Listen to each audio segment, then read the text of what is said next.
நம்ம இந்த ash card வச்சு ஒரு டயட் ஒரு பிரேக்ஃபாஸ்ட் மாதிரி பண்ணுறோம், இல்லை டயட் மீல் அப்படின்னு கூட வச்சுக்கலாம். இதை வந்து எப்படி பண்ணுறதுன்னு பார்க்குறோம். இந்த டாப்பில் இருக்கிற விதையெல்லாம் யூஸ் கிடையாது. நம்ம இதே ரெட் பம்ப்கினோட விதைன்னா சாப்பிடுவோம், பட் இது சாப்பிட்றது கிடையாது. அதனால் இதை ரிமூவ் பண்ணிவிட்டு, அதே மாதிரி இந்த தோல் இருக்கு இல்லையா, இந்த தோலை கூட ரிமூவ் பண்ணிடணும். ரிமூவ் பண்ணிவிட்டு தகடாக சன்னமாக நறுக்கி வச்சுக்கணும்.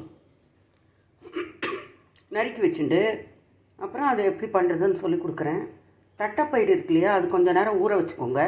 ஊற வச்சு தட்டைப்பயிறு உப்பு போட்டு வேக வச்சுக்கலாம் முதல்ல.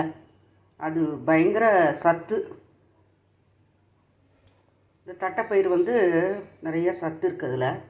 அதனால் அதையும் நம்ம இதோடு கலந்து செய்ய போகிறோம். ஓகேயா?